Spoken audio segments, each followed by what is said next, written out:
आज हम class 12th Flamingo English book से द लास्ट लेसन जो कि फर्स्ट लेसन है उसे पढ़ेंगे।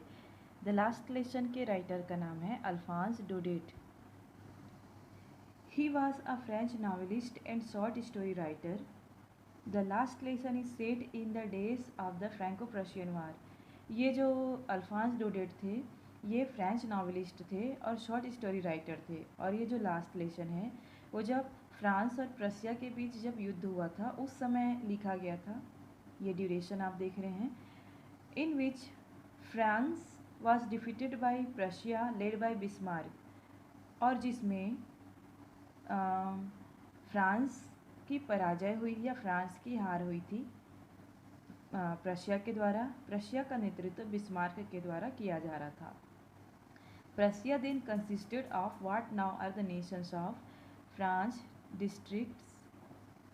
France, Germany, Poland and parts of Austria। उस समय प्रशिया में जर्मनी, पोलैंड और ऑस्ट्रिया के भाग भी शामिल थे। In this story the French district of Alsace and Lorraine have passed into Prussian hands. इस कहानी में फ्रांस जो डिस्ट्रिक्ट थे अल्सास और लोरिन ये प्रशिया के हाथों में चला जाता है, यानी वहाँ पर प्रशियन जो ऑफिसर्स थे या जो रूल थी उसका कब्जा हो जाता है। Read the story to find out what effect this had on life at school. तो इस युद्ध का ये जो वार हुआ था फ्रैंको प्रशियन उसका अल्सास और लोरिन के जो स्कूल लाइफ था उस पर क्या प्रभाव पड़ा ये यहाँ पर बताया गया है। इन शॉर्ट हम ये कह सकते हैं कि इस लेसन में आफ्टर वार कैसे लोगों पर उसका क्या प्रभाव पड़ता है और लैंग्वेज की क्या इम्पोर्टेंस होती है वो बताई गई है। इस लेसन में दो मेन कैरेक्टर हैं, फ्रांस जो कि एक स्कूल गोइंग बॉय है और एक है मिस्टर एम हैमल जो कि टीचर हैं। तो यहाँ पर एम हैमल ही जो है वो बताते हैं कि लैंग्वेज की क्या इम्पोर्टेंस रहती है। चलिए स्टार्ट करते हैं।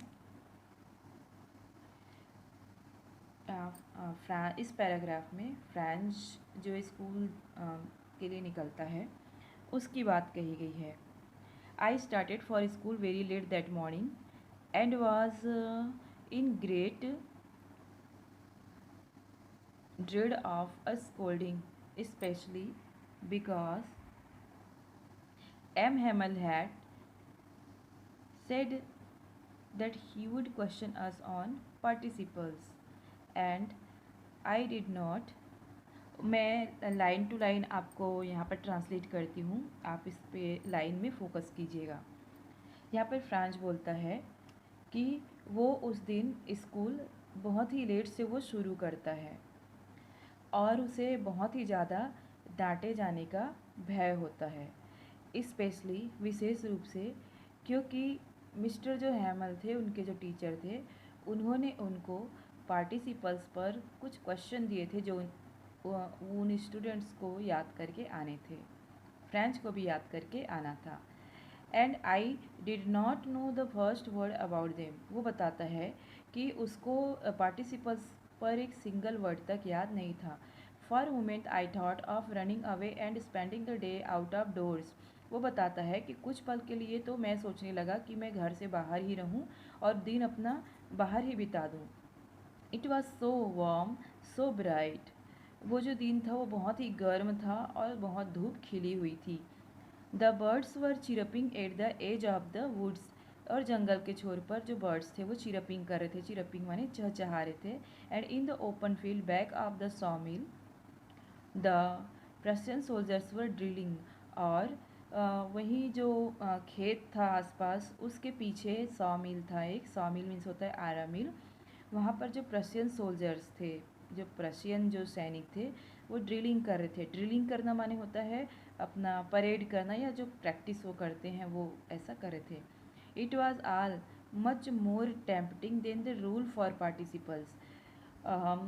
फ्रेंच बताता है कि ये सारे दृश्य देखना उसको पार्टिसिपल्स के रूल याद करने से कहीं ज़्यादा लुभावने टेम्पटिंग लग रहे थे। But I had the strength to resist and hurried off to school. फिर उसने बताया है कि परंतु वो इन सब चीज़ों को अपने दिमाग में लाने से उसने रेजिस्ट किया, मतलब उसका विरोध किया। And hurried up to school, और वो जल्दी स्कूल के लिए चला गया। When I pass the town hall there was a crowd in front of the bulletin board. और जब वो आगे पहुंचा गुजरा तो टाउन हॉल से जब वो गुजरने को हुआ, तो there was a crowd in front of the bulletin board. तो वहाँ कोई टाउन हॉल था, उसके सामने बुलेटिन बोर्ड के सामने बहुत सारे भीड़ इकट्ठी हुई थी। बुलेटिन बोर्ड का मतलब होता है जो सूचना पटल होता है या नोटिस बोर्ड होता है, उसे बुलेटिन बोर्ड भी कहते हैं। For the last 2 years, all our bad news had come from there. पिछले 2 सालों से हमारी सारी बुरी खबरें इसी से ही आ रही थी। The lost battles, the draft, the orders of the commanding officer, and I thought to myself without stopping, what can be the matter now? वो बताता है कि कैसी बुरी खबरें आती थी। द लॉस्ट बैटल्स, युद्ध में हारने की खबर हो, चाहे कोई ड्राफ्ट हो यानी कोई दस्तावेज हो, या कोई जो ऑफिसर जो प्रशिया के ऑफिसर थे उनकी कोई ओर से कोई ऑर्डर्स हो, वो आते थे। And I thought to myself without stopping, Franz बोलता है मैं बिना रुके ही, यानी वो स्कूल जा रहा था तो वो बिना रुके ही अपने मन में सोचने लगा, what can be the matter now, अब क्या बात हो सकती है।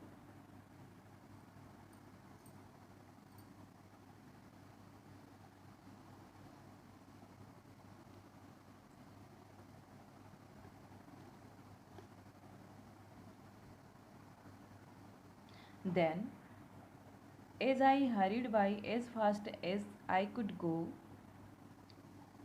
फिर वो आगे के पैराग्राफ में बता रहा है कि जैसे ही वो और आगे जाता है, और जितनी जल्दी, हरी मतलब होता है जल्दी, शीघ्र करना, तो वो जितनी जल्दी जा सकता था वो उतना ही तेज़ अपना जो स्पीड है वो करने लगता है।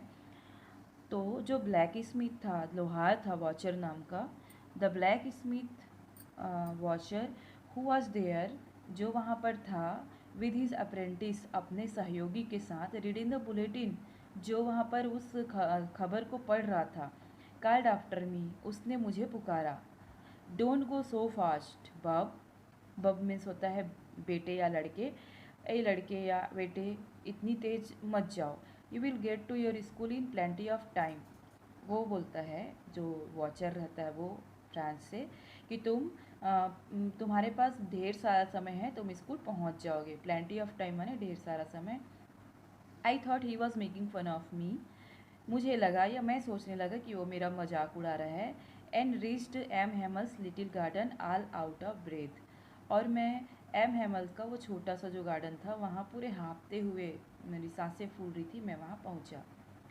Usually when school began, usually यानी सामान्य रूप से जब भी स्कूल शुरू होता था, देयर वॉज अ ग्रेट बशल, तो वहाँ पर बशल, बशल का मतलब होता है शोर शराबा, हल्ला गुल्ला, तो वहाँ पर बहुत ज़्यादा शोर शराबा था। Which could be heard out in the street, जिसको स्ट्रीट यानी सड़क, बाहर सड़क से ही सुना जा सकता था, मतलब स्कूल का जो शोर था वो सड़क तक सुनाई देता था। The opening and closing of desk, desk का खुलना और बंद होना, लेसन्स रिपीटेड इन यूनिजन, और जो पाठ होते थे उस वेरी लाउड, और बहुत ही ज़ोर से, यूनिजन माने एक साथ होकर, सब सामंजस्य बिठाकर लेसन का जो पढ़ना होता था।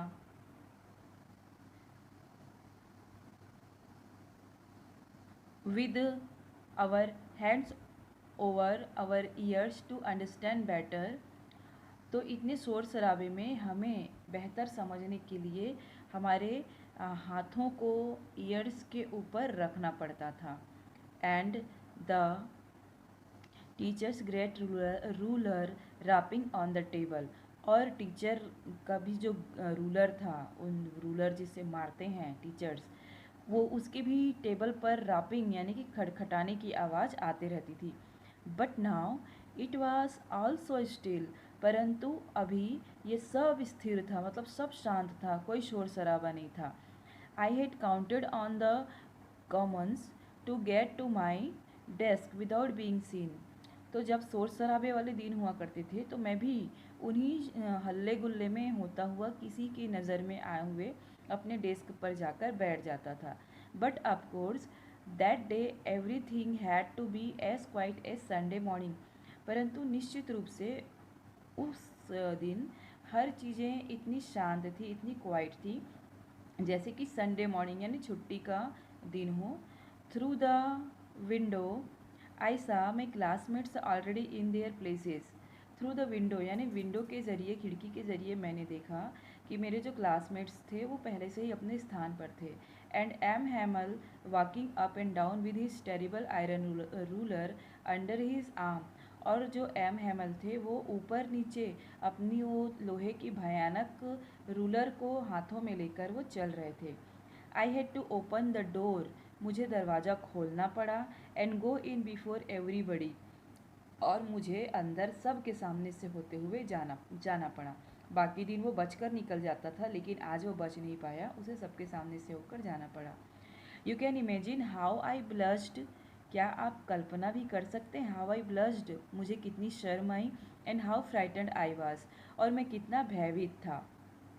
बट नथिंग हैपन्ड, मतलब मैं जैसा सोच रहा था वैसा कुछ नहीं हुआ। एम हेमल सामी, एम हेमल ने मुझे देखा, एंड शेड वेरी काइंडली, और उसने बड़े ही विनम्रता से कहा, go to your place quickly, तुम जल्दी ही अपनी जगह पर जाओ little French. We were beginning without you, हम तो तुम्हारे बिना ही शुरू करने वाले थे, मतलब हमारा आज का जो लेसन है हम उसे तुम्हारे बिना ही शुरू करने वाले थे। आई jumped over the bench and set down at my desk, मैं अपने बेंच के ऊपर से कूदकर अपने जगह पर जाकर बैठ गया। Not till then, when I had got a little over my fright, did I see that our teacher had on his beautiful green coat। और तब तक, जब तक मैंने अपने भय पर, फ्राइट पर, डर पर काबू नहीं पा लिया, मैंने नहीं देखा था कि our teacher had on his beautiful green coat, कि हमारे जो टीचर हैं वो अपने सुंदर हरे रंग की कोट पहने हुए हैं। His frilled shirt, उनकी झालरदार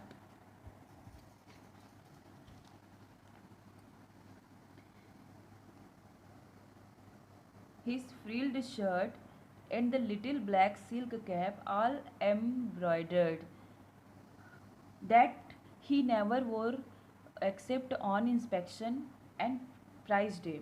मतलब वो झालरदार शर्ट पहने हुए थे, and the little black silk cap और एम्ब्रॉयडर्ड, और वो कसीदाकारी हुआ छोटा काले रंग की टोपी पहने हुए थे।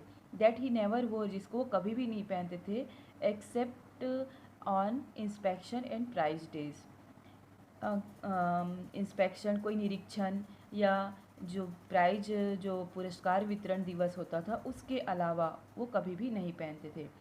Besides the whole school seemed so strange and solemn, इसके अलावा पूरा स्कूल बड़ा ही अजीब और गंभीर प्रतीत या दिखाई दे रहा था।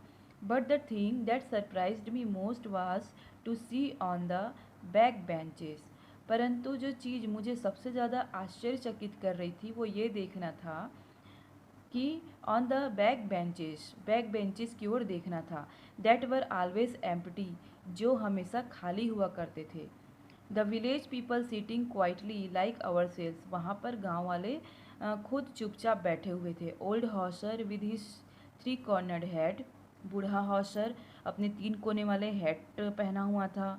द फॉर्मर मेयर, जो पूर्व नगर अध्यक्ष थे वो बैठे हुए थे। द फॉर्मर पोस्ट मास्टर वहाँ पर थे, फॉर्मर माने होता है भूतपूर्व या पूर्व। एंड सेवरल अदर्स बिसाइड्स, और इनके अलावा और भी अन्य लोग वहाँ पर थे। एवरीबडी सैड, हर कोई उदास था। And Hauser had brought an old primer, और हॉसर एक पुरानी बाल पोथी लेकर आया हुआ था।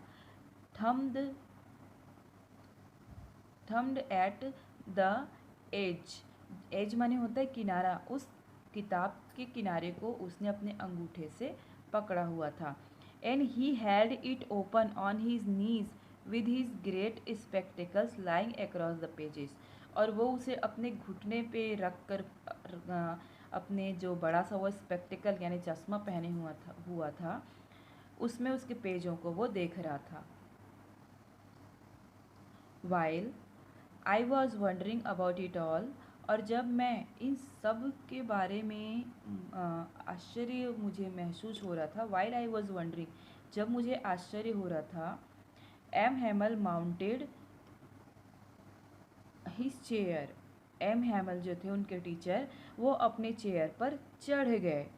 And in the same grave, और उसी प्रकार के दुख में जैसे गांव वालों को वो सैड थे, तो वैसे ही सेम सैडनेस के साथ एंड जेंटल टोन, और सौम्य या सरल आवाज़ या क्या बोलना चाहिए, जेंटल टोन यानी सौम्य आवाज़ या ध्वनि, which he had used to me, जो उन्होंने मेरे लिए प्रयोग किया था, जैसे पहले कि तुम बैठ जाओ फ्रेंड्स, इस तरह से पहले जब वो क्लास में एंटर होता है तो वैसे ही उसने कहा, माई चिल्ड्रन, मेरे बच्चों, this is the last lesson, ये जो है हमारा लास्ट लेसन है, अंतिम पाठ है। आई शैल गिव यू, जो मैं तुम्हें दूंगा या जो मैं तुम्हें पढ़ाऊँगा। The order has come from Berlin, Berlin से ये खबर आई है, to teach only German in the schools of Alsace and Lorraine, मतलब बर्लिन से ये खबर आई है कि अल्सास और लोरिन के स्कूलों में मात्र जर्मन ही पढ़ाया जाएगा। ये कहाँ के डिस्ट्रिक्ट है अल्सास और लोरिन? फ्रांस के। फ्रांस में फ्रेंच लैंग्वेज चलती है, तो फ्रेंच लैंग्वेज की जगह स्कूलों में जर्मन पढ़ाया जाएगा। The new master comes tomorrow, और जो नए मास्टर हैं वो कल आएंगे। This is your last French lesson, ये आपका अंतिम फ्रेंच लेसन यानी फ्रेंच लैंग्वेज में आज आप लास्ट बारी से पढ़ेंगे। I want you to be very attentive, जो हैमल हैं वो उनसे रिक्वेस्ट करते हैं कि मैं चाहूँगा कि आप सब बहुत ही अटेंटिव रहें, यानी जो भी मैं बताऊँगा उसे ध्यानपूर्वक सुनेंगे। What a thunderclap this words were to me, यहाँ पर फ्रेंच जो है वो बताता है कि ये जो शब्द जो उसके टीचर ने कहा वो जैसे उसके लिए थंडर क्लैप था, यानी कि उसके अंदर गड़गड़ाहट सी आ गई, यानी वो भौचक्का रह गया। Oh the wretches, that was what they had put up at the town hall, तो वो रियलाइज़ करता है क्योंकि वो जब स्कूल आते रहता है तो वो टाउन हॉल से गुजरता है जहाँ पे बुलेटिन बोर्ड में कुछ नोटिस था और जहाँ पे क्राउड था, तो उसको समझ में आ जाता है। तो वो जो प्रशिया है उसके लिए वो रैचेस यूज़ करता है, रैच मतलब होता है धूर्त या दुष्ट, उनके लिए बोलता है, और वो ये रियलाइज़ करते हुए बोलता है कि यही वो था जो उस टाउन हॉल पर था। माई लास्ट फ्रेंच लेसन, मेरा अंतिम फ्रेंच लेसन, वाई, क्यों? I hardly knew how to write, मैंने तो बड़ी ही मुश्किल से सीखा था कि कैसे लिखते हैं, हाउ टू राइट, कैसे लिखते हैं। I should never learn any more, और मैंने कुछ भी नहीं सीखा था। आई मस्ट स्टॉप देयर, और अब ये सब रोकना है। Then oh how sorry, oh how sorry I was for not learning my lessons, मुझे अपने लेसन नहीं पढ़ पाने के लिए कितना दुख हो रहा था। For seeking birds eggs or going slides on the Saar, वो बताता है कि वो अपना लेसन क्यों नहीं पढ़ पाया था, क्योंकि वो क्या करने जाता था, चिड़ियों के अंडे सीख करने यानी कि खोजने चला जाता था, या फिर फिसल पट्टी पर फिसलने चला जाता था। My books that had seemed such a nuisance a while ago, मेरी किताबें जो कभी मेरे लिए बहुत ज़्यादा बोझ मुसीबत लगती थी, न्यूजेंस लगती थी कुछ क्षण पहले, सो हैवी टू कैरी, और जिसे ले जाने में बड़ा ही जो भारी लगता था, my grammar and my history of the saints were old friends, मतलब वो बता रहा है कि ये जो सारी किताबें जिसको वो डिसलाइक करता था, चाहे वो ग्रामर की किताब हो, चाहे हिस्ट्री बुक हो लाइफ ऑफ संत की, वो अब उसको पुराने मित्र जैसे लगने लगे। That I couldn't give up, जिसको मैं छोड़ नहीं सकता था। एंड एम हेमल टू, और उसके टीचर जो थे एम हेमल उनके लिए बोलते हैं, और मैं अपने टीचर को भी नहीं छोड़ सकता था। The idea that he was going away, the idea that he was going away, that he should never see him again, sorry, I should never see him again, ये विचार कि वो अब हम गोइंग अवे, वो हमसे दूर जा रहे हैं और अब हम उन्हें कभी नहीं देख पाएंगे, made me forget all about his ruler and how cranky he was. वो बताता है कि ये जो सारे विचार थे कि हम अब अपने टीचर को कभी नहीं देख पाएंगे, तो जो टीचर की पहले उनमें इमेज थी कि वो क्रैंकी हैं, बहुत सनकी हैं, कड़क हैं, और उनकी जो रूलर जो उन्हें पहले डर लगता था, वो सब चीज़ों को अब उन्होंने भुला दिया, अब उनको वो सारी चीज़ें अच्छी लगने लगी। Poor man, it was in honour of this last lesson that he had put on his fine Sunday clothes. तब उसको ये भी रियलाइज़ होता है, ओ बेचारा, मतलब टीचर के लिए बोलते हैं बेचारे, इसीलिए द लास्ट लेसन के ऑनर में यानी सम्मान में उन्होंने अपनी ये सुंदर कपड़े, फाइन संडे क्लॉथ जो है, जिसको वो कभी स्पेशल डे के अलावा पहनते नहीं थे, उसको पहना हुआ है। यानी कि क्योंकि वो फ्रेंच लैंग्वेज का लास्ट लेसन था, यानी कि वो स्पेशल डे था, तो उसके सम्मान में, ऑनर में उन्होंने वो कपड़ा पहना हुआ था। एंड नाउ आई अंडरस्टूड, और अब मुझे समझ आ गया। बाकी का हम नेक्स्ट डे करते हैं।